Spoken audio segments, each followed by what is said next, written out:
Good morning, everyone. On behalf of everyone at Bethany, we extend a warm welcome to our guests, especially to our alumni. It's so good to see you on campus, and we hope that you're able to come back again soon.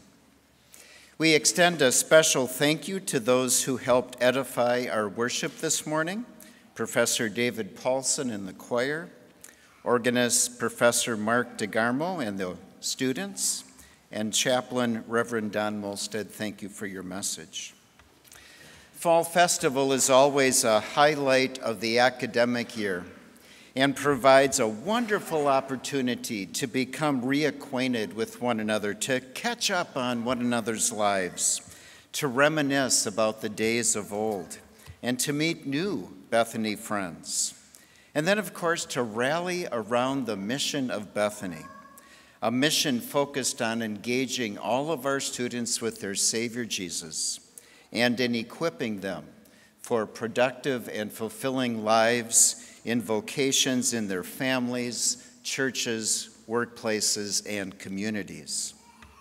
And the Lord continues to abundantly bless the mission of this treasured college in so many ways, including, as I'm guessing you've heard this year, another year of record enrollment, and in strong support from you, our alumni, friends, congregations, and constituents, and through Bethany's expanded reputation in the region, due to the contributions being made by our alumni in the workforce and by our faculty, staff, and students.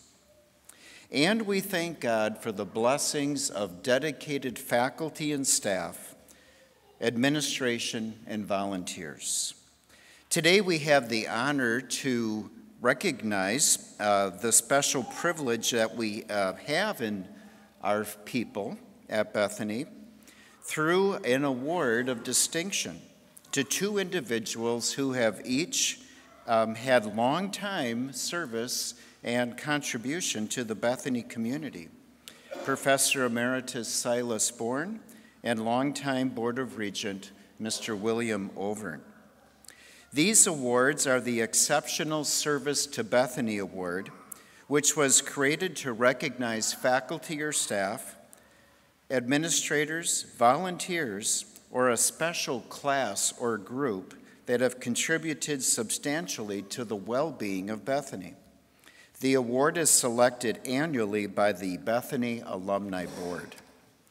First, to recognize Mr. William Overn, it is my honor to introduce a longtime member of Bethany's Board of Regents, a colleague and friend of William, Mr. Lyle Fanning, who will share remarks regarding Mr. Overn.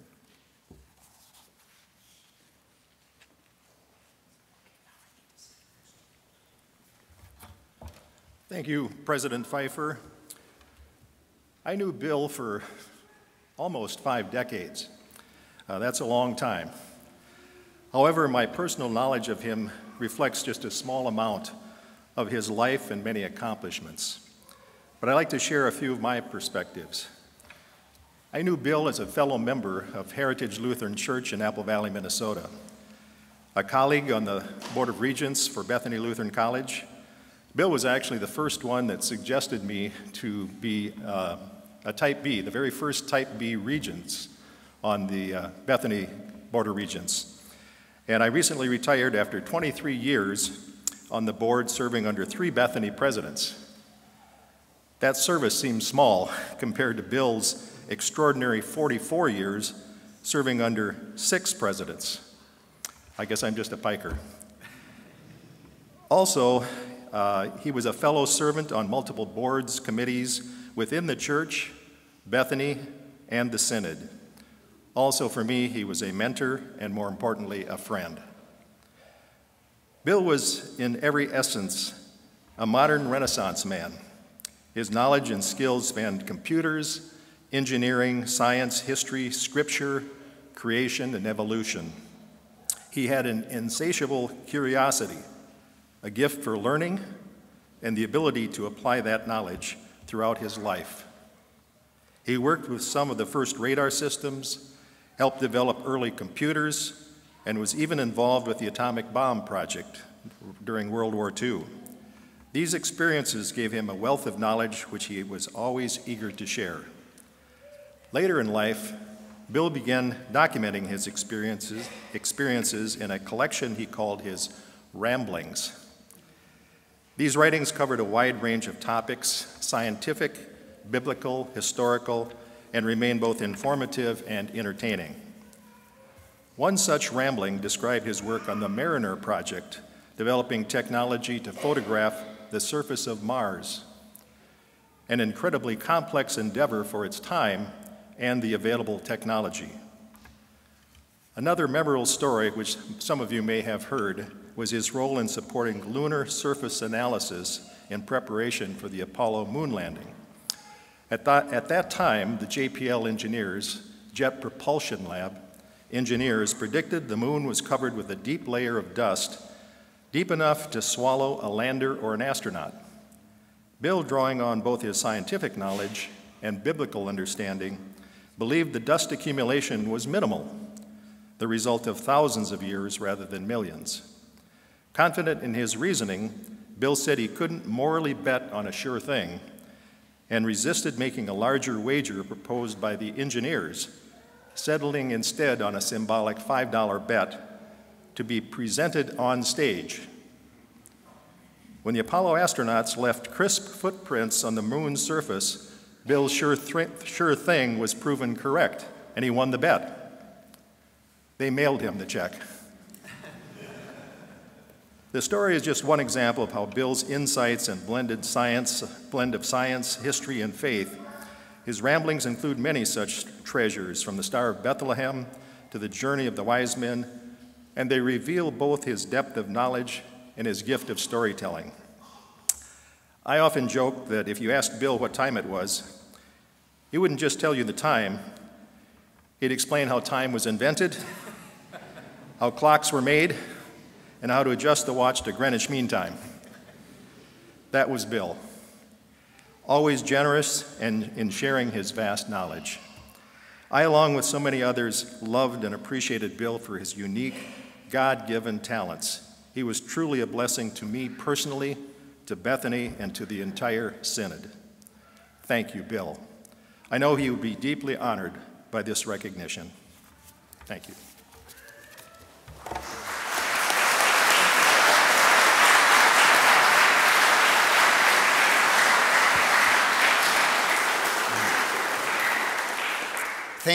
Thank you, Lyle.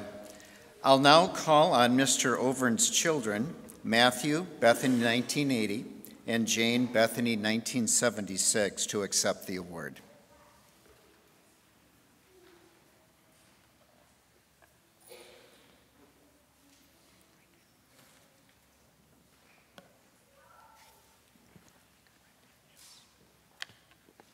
Matthew and Jane, on behalf of Bethany Lutheran College, we thank your father, Mr. William Overn, for his service to Bethany. His service to our students and on behalf of the mission of the college has been noteworthy and exceptional. On behalf of everyone at Bethany, we're honored to hold his memory at Bethany in high regard through this exceptional Service to Bethany Award. Congratulations.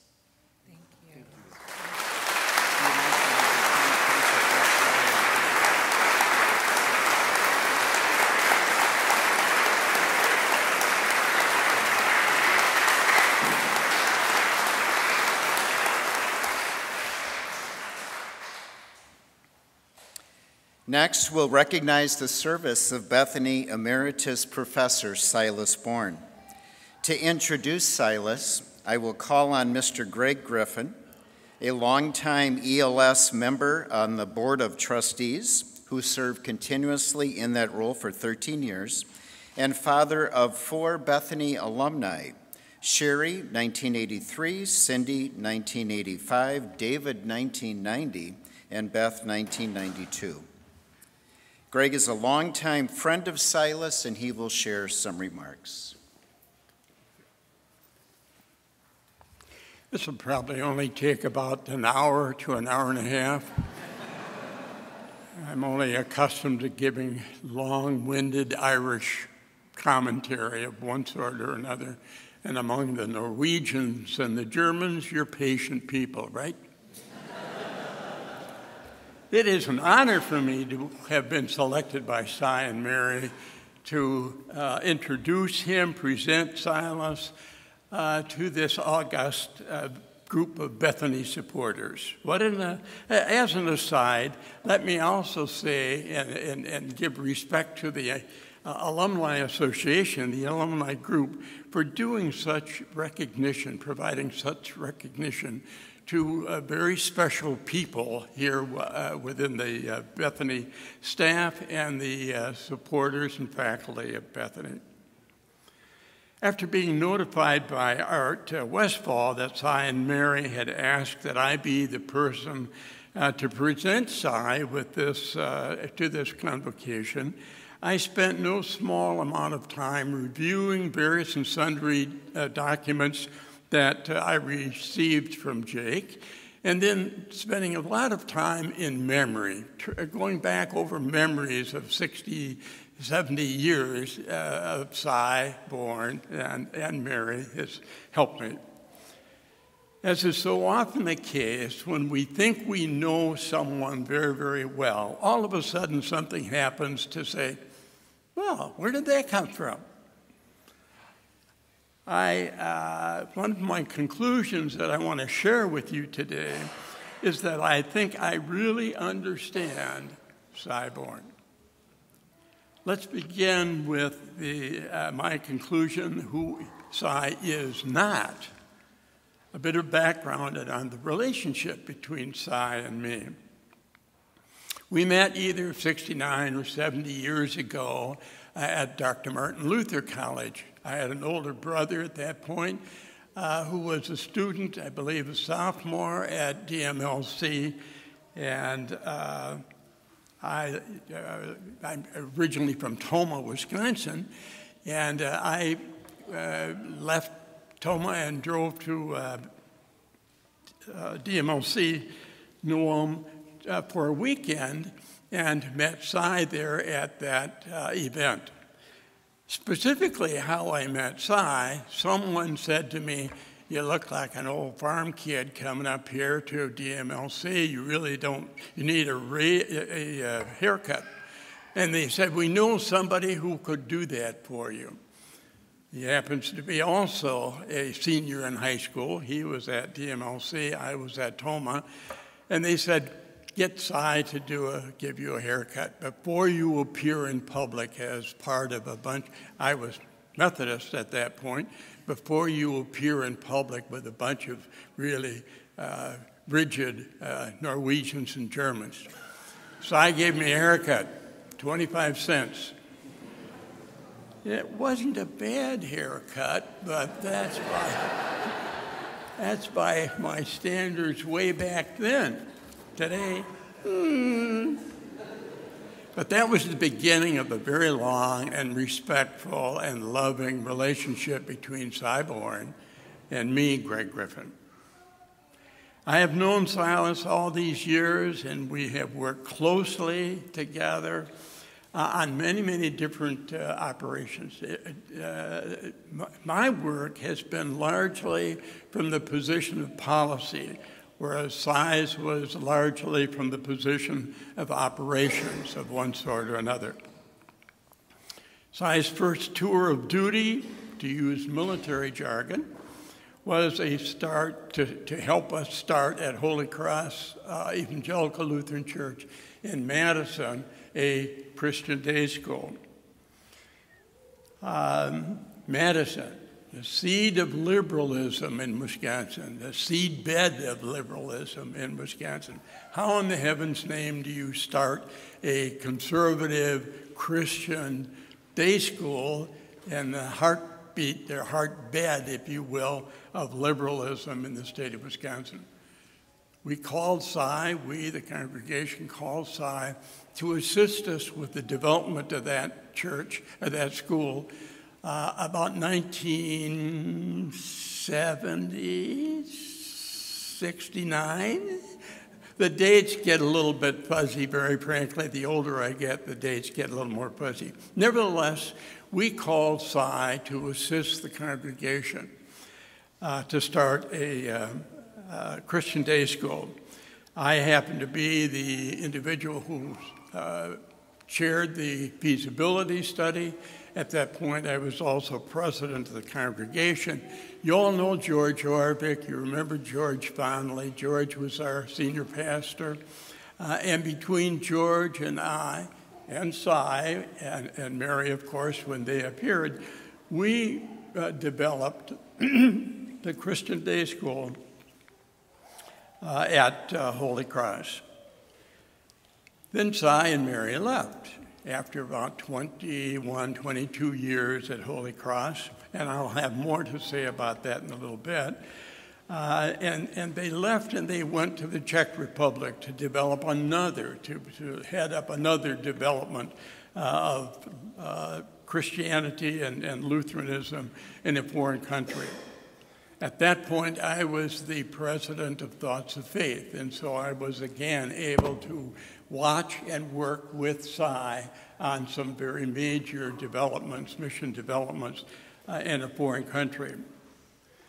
Then during Cy's last major 25-year effort, he was here at Bethany College, working to increase and embolden the work of the church, which had been his life point to that point. I again had served parallel with Cy because I was on the board of trustees of the Synod for 13 years. I mention these parallel relationships between Cy and me, not for personal attention gaining, not for my own purposes, but to demonstrate that all of the people other than his family, of all the people other than his family who know Cy, I think I probably have the most longevity in observing him in his work as anybody would have.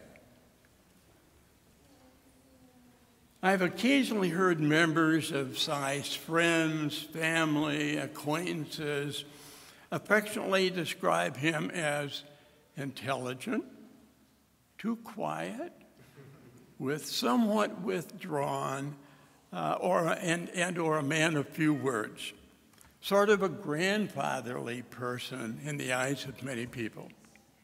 I disagree. I would define Cy as an enterprising, strategic, energetic, focused, deliberate, long-term administrator planner. Let's look at that just a little bit closer. As I mentioned earlier, Cy and I met in the late 50s, mid to late 50s, and we have had this incredible 60, 70-year relationship as friends. Although we really, Cy and I, didn't do a lot of things up until Holy Cross called him to be the director of the school at Madison.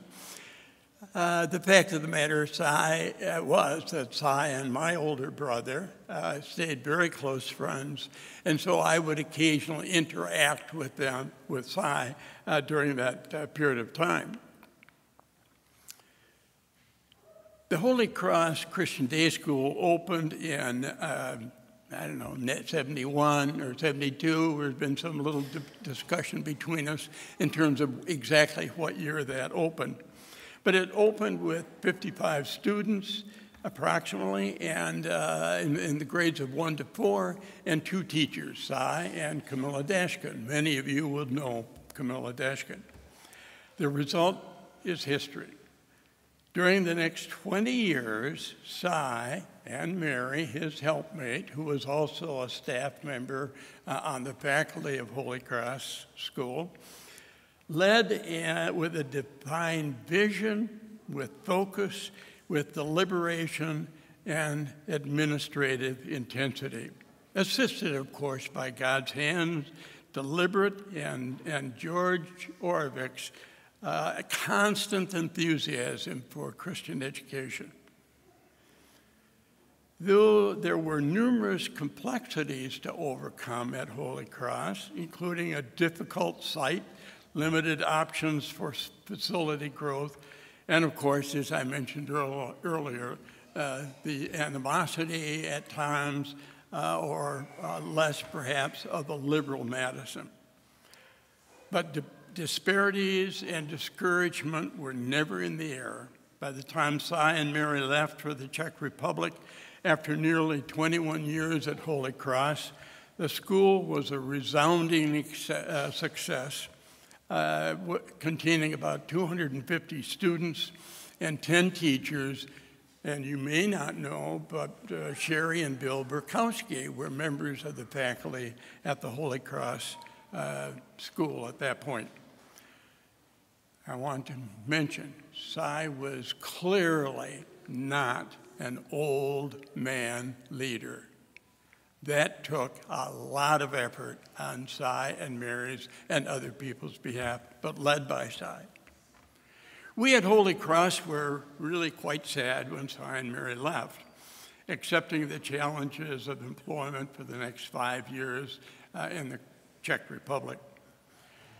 Again, from my first chair position as the president of Thoughts of Faith, I was able to watch as a dilapidated old former Czech school was brought back to life.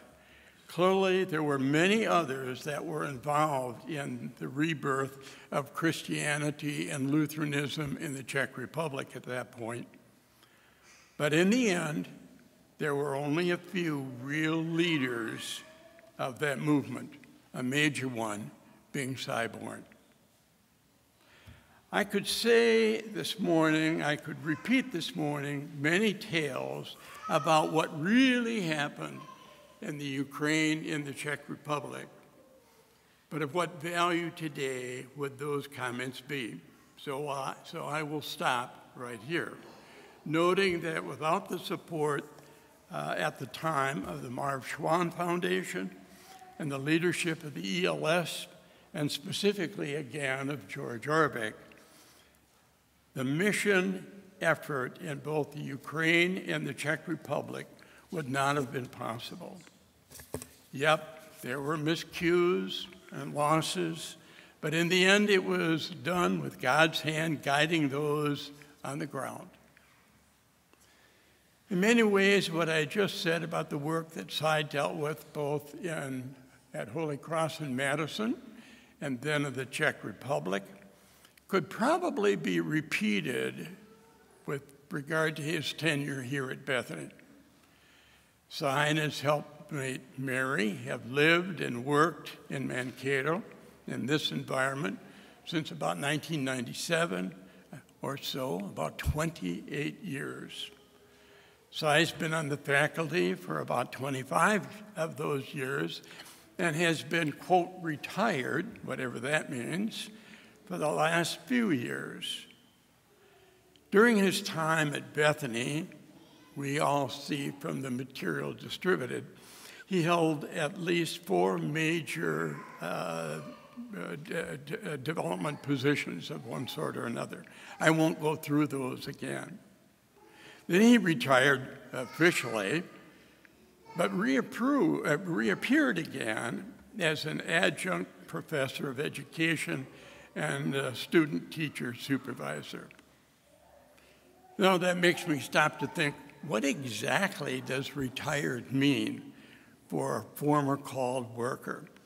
Is it some kind of ideal time where they can stop and put up his or her feet, clear all outside thoughts that they've had over the years brought by the non-Christian world, ignore the issues of the day using his or her Christian perspective, or by taking naps? Cy has faced here at Bethany many of the same type of issues he faced at either of both Holy Cross and Madison or the Czech Republic. Issues of resistance or outright opposition from others, not enough money, not enough time, inability to recruit and retain colleagues that could help him with his focused work. But here he is, now retired. So while occasionally I have to agree that he might appear grandfatherly, but that look, in my opinion, is covering who Cy really, really is and was during his 60 years in the education profession as a called worker, a major leader. We all love and respect this exceptional Christian leader. Thank you.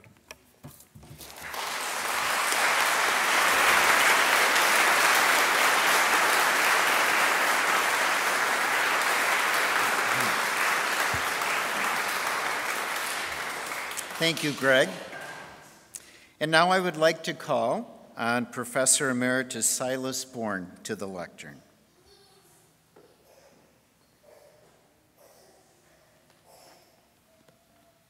Silas, on behalf of Bethany Lutheran College, thank you. Your service to our students and on behalf of the mission of the college has been noteworthy and exceptional. On behalf of everyone, we're honored to present you with this Exceptional Service to Bethany Award. Congratulations.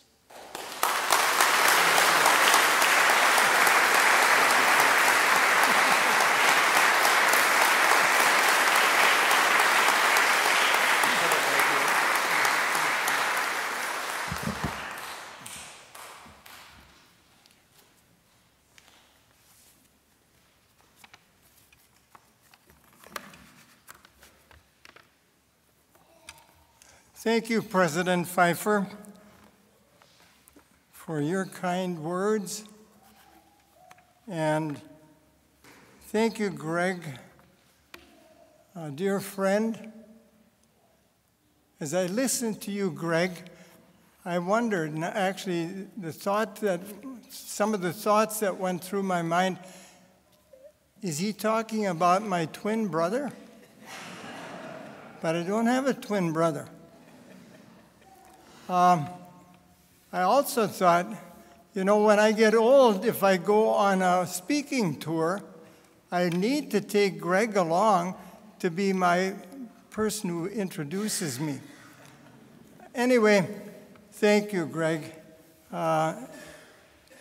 You and Carol have been Mary and my our deepest friends for, so many, many years.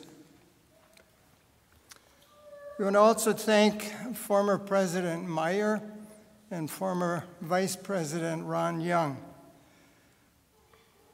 They were instrumental in giving me the opportunity and also the privilege to serve at Bethany Lutheran College.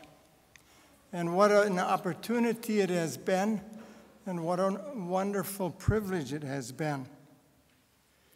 Thank you, Jay Creer, for all of the arrangements that you've made for this weekend and the arrangements for this festival occasion today. Members of the Alumni Board, I am overwhelmed by your decision to honor me with this Exceptional Service Award. My sincere thanks. It's quite amazing how I first learned about Bethany. It was in 1948, a long time ago, obviously, a time before probably many of you were born. I was a student at Trinity Lutheran School in Waconia, Minnesota. A new teacher arrived at my school who was to be the teacher of my class. Her name, Miss Ruth Malnow.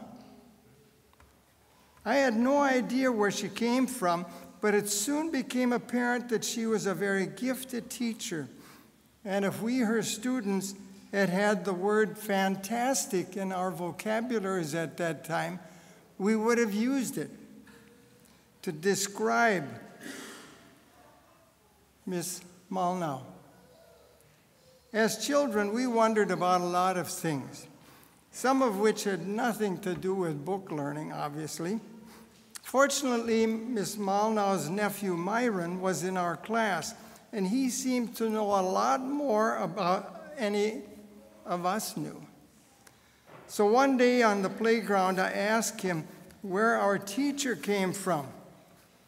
He said she was from Bethany.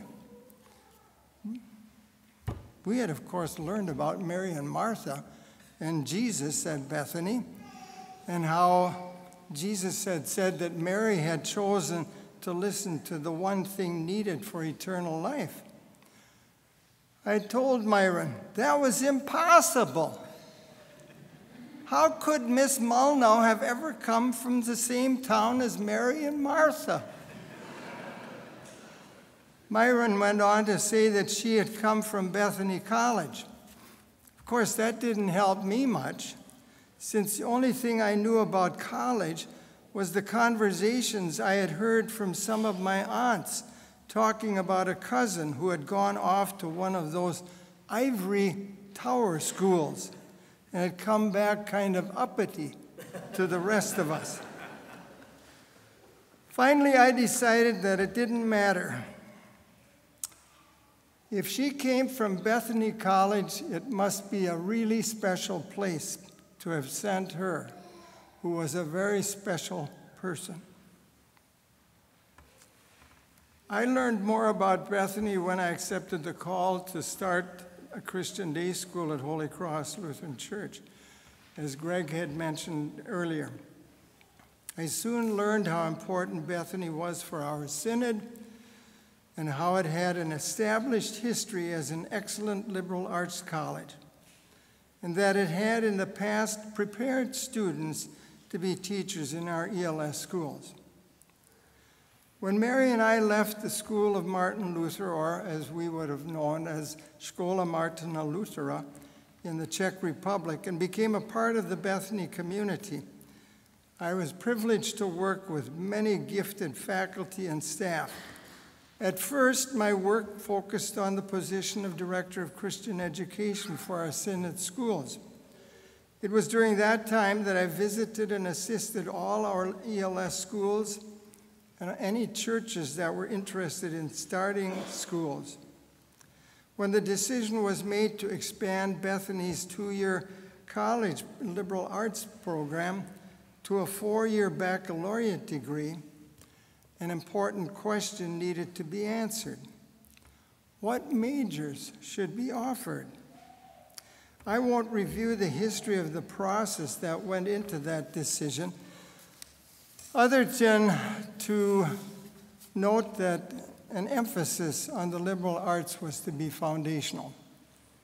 Since my background and the background of those who worked with me was primarily related to elementary and middle school education, the initial planning for the education major focused on those levels of education.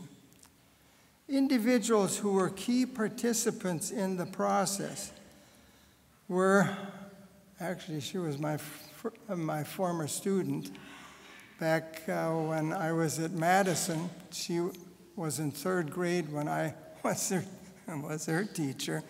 And she, of course, eventually became my colleague at Bethany, namely Professor Dr. Polly Brown.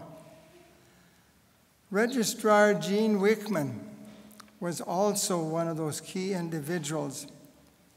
And Vice President Ron Young was also an individual who was key to the development of the major. In addition to the many courses that were developed specifically for the education major, we sincerely appreciated how professors who taught content subjects were willing to include specific state licensure standards in their syllabi, and when necessary, modify course content to meet those standards. As the scope of the major was expanded to include secondary education, Professor Dr. Rob Hanna became a key participant in developing that area. The goal of the major was to prepare teachers who could teach in both the Lutheran school and public school. That meant preparing for Minnesota State teacher licensure with the option of ELS Lutheran School certification for those planning to teach in the Lutheran school. With that goal in mind, a very prescriptive curriculum was developed that would be approved by the Minnesota Board of Teaching, so that Bethany Lutheran College would be recognized as an approved teacher licensure college. For the State Board of Teaching to determine whether Bethany was qualified, an evaluation team visited campus. And during that time, and actually prior to their visit, they read over and analyzed all the documentation we had prepared and sent to them in advance of their visit. And those were days when technology was in its infancy. The visitation team, the chairman of that board, team, he said, "We'd like to have you send this all to us digitally." Well, there was no uploading anything. So I spent many days and hours burning CDs, which we sent off to them in advance, and so they could review all the documentation. And then they said, of course, we want also paper copy that we can review as well when we come to visit. When they came to campus, they, of course, spent a lot of time interviewing administrators, financial officers, faculty, librarians, support staff, community advisory representatives, supervising teachers, and also students. Fortunately, the evaluation team gave Bethany a positive report and said they were going to recommend to the State Board of Teaching that Bethany be approved for 5 years, the longest at that time, as I understand. And of course, with the understanding that 5 years later they would come back and we'd go through the whole process again. There are many people to thank for their involvement in developing Bethany's education major. In addition to thanking the key participants I mentioned earlier, along with our Community Advisory Committee, we want to thank the many school administrators and teachers who opened their classrooms, welcomed our students, so that our students could have valuable teaching experience during their 4 years of study. We also extend our thanks to those first student cohorts who trusted us because the program was not yet developed, and signed on and said, yes, we want to stay at Bethany and become teachers. And so, again, that was something that was really quite amazing. And if there are any alumni here from those first cohorts, thank you.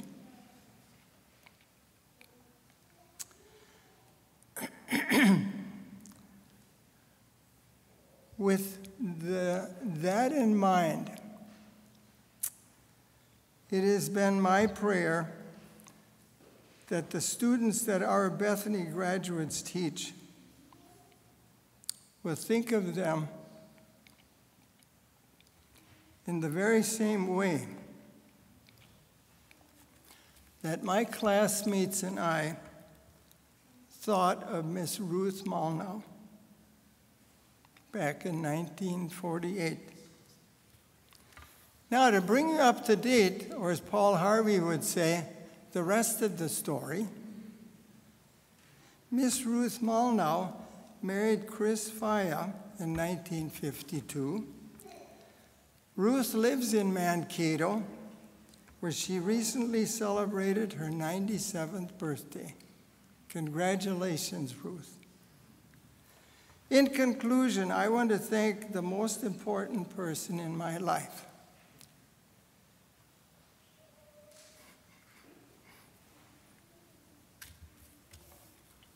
My dear wife, Mary. for all her encouragement, all of her support during the 50-plus years. Above all, I thank our Good Shepherd as he has guided me in all my vocations. Any successes that I have had are due entirely to his guidance and blessing. To him be all glory. Thank you.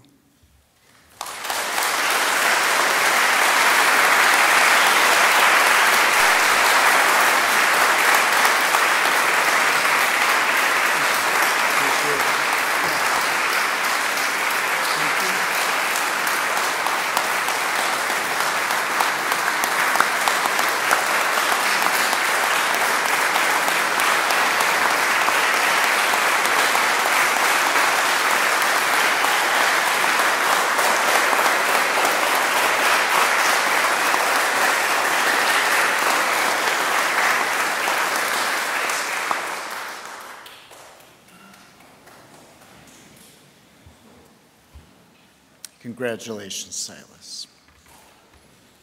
As we close, thank you for attending today's worship service and award ceremony and the special weekend of activities as we are now beginning to wrap up our fall festival.